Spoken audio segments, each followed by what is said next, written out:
friends, this is Bridgit Danner back with another little functional medicine education training for you. So I just wanted to briefly share a bit about functional medicine, probably lots of ways you could define it. But one important aspect is getting to the root cause of symptoms rather than just treating symptoms. So sometimes when you're using functional medicine as approach, it's slower potentially, a little more complex to understand, but is really going to prevent things from worsening and turning into serious conditions later on. So it's why I love it so much. So today we're going to talk about one little piece of functional medicine you may not have heard about, which is your blood-brain barrier. So your blood-brain barrier is much like the barrier in your gut. You have this lining of endothelial cells that are supposed to be tight to each other. And then there's the bloodstream and cerebrospinal fluid. Um, and the brain can pull nutrients and things it needs through this membrane while keeping out things that would damage the brain. The brain's a very important organ, so we want to keep things out of it that could damage it and just let in things that are good. So much like the gut, things that are inflammatory, viruses, bacteria, and then the immune complexes they make as the body tries to clear them, those things can irritate the gut lining and make its gaps in it. And some of the same effects will happen in the gut or the brain, which is when the gut becomes leaky, it's really usually pretty much always inflamed as well. So we're not absorbing the nutrients as well. And then we're letting things that are sort of too big to go into the bloodstream. And then the liver has to deal with those. It could create some autoimmunity. At the brain level, it's similar. It can let in some things that are harmful and perhaps prevent some nutrition from happening. And then the brain is getting inflamed itself, and that can have a whole cascade of effects.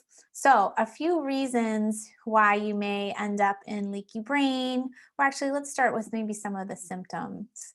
So some mood symptoms for sure: anxiety, depression, chronic fatigue, having weak digestion like nausea, don't digest well. It can actually be a sign of it. Pain and headaches, poor recall, fatigue from mental work, needing to eat often, needing more sleep, maybe increased food sensitivity, chemical sensitivity. So sounds like kind of a broad list, but I think as we go, you may understand better. So there's also some conditions related to leaky brain, whether one caused the other or vice versa. So SIBO can relate to leaky brain. There was a lot of gut inflammation, right, with small intestine bacterial overgrowth. Celiac disease, very much an inflamed gut and an autoimmune problem. That's going to probably end up with leaky brain. Diseases of the brain like Alzheimer's, Parkinson's are related. Brain trauma, head trauma can very much cause leaky brain, contribute to it. So those are just a few of them. And then a little bit more on the causes. We mentioned head trauma. It could be any trauma in the body, because anytime there's excess inflammation in the body, those inflammatory compounds can get to that barrier, irritate it, open it up. So can be inflammation from blood sugar issues, from toxicity, and certainly from infections like mold, Lyme disease. I even found some studies on coronaviruses and the association, Zika virus, Lyme disease. So lots of things like irritating the whole body can irritate that layer in the brain.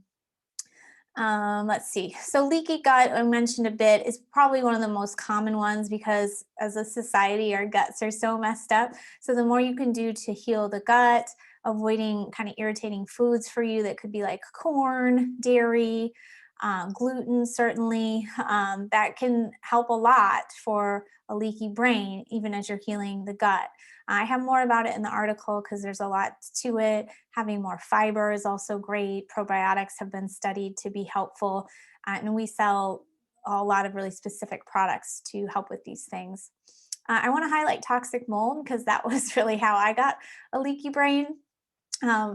Mycotoxins from molds can definitely irritate that barrier. They can penetrate the brain and your neurons and cause a lot of chronic symptoms, from weight loss resistance to fatigue to depression to diarrhea, constipation. So if you haven't looked into toxic mold, I would read the article if you suspected it all. Um, and so to repair it, again, we talked a bit about the gut and really focusing on the gut. If you want to do testing, if this is all new to you, we run a really fantastic stool test that lets you know about infections, the health of your gut mucosa, that kind of a thing. I would also say focus on detoxing your environment if you have not. So beyond mold, think about chemicals in your home, pressed wood furniture in your home, like vinyl curtains, plastics in your kitchen, fragrances. All these things are pretty inflammatory inside the body. So we want to get those down as much as possible. Again, you can read more about that. Another way to handle detoxification or to encourage it is to support your liver. So you can do that through your diet with greens and with onions and garlic and egg if you tolerate egg. I do not. Eating lots of good protein is important for the liver. A few supplements I like for the liver are glutathione, broccoli seed and sprout. It's a really special one. Using binders and making sure you have bowel movements. So we have a product just to make sure you're helping to have bowel movements because it's one way you detoxify. We mentioned earlier inflammation. So reducing inflammation, there's a ton of techniques. You can do that by reducing alcohol consumption, getting a good night's sleep, managing emotional stress, making sure your dental health is in good shape and there isn't infection and inflammation in there, going to the chiropractor, getting massage, just keeping inflammation down in the body. And then some of my detox techniques are also anti-inflammatory in a sense. So like coffee enema, sauna, it just kind of keeps my inflammation down. Some supplements I like there are fish oil, magnesium, and phosphatidylcholine. These are all nice anti-inflammatories that particularly benefit the brain. Blood sugar is the last one I'm going to mention. I find that many of my clients, even when they're trying to eat healthy, they still have a few splurges, plus they're getting older, maybe they have a little toxicity, so they're getting some insulin resistance. So, paying attention to your blind spots, like, if are you having too many servings of, gluten-free cookies every night or what have you? Are you having fat, fiber, and protein with every meal? Are you practicing some meal spacing? Do you know about intermittent fasting and time restricted eating? I think those last two things are really powerful for managing blood sugar. So it's a big conversation, but I think it's a lot of fun. I love the brain. I love learning about the brain, so I'd love for you to check it out. I'm going to do a follow-up article later on how hormones affect the brain because it may be more than you realize. So thanks for watching. If you watch this in real time, my friend Peter Kahn is offering a brain immune gut masterclass that will be linked below this video. And that happens from time to time. And we'll also link below our Beyond Brain Fog ebook for you. Thanks, everybody.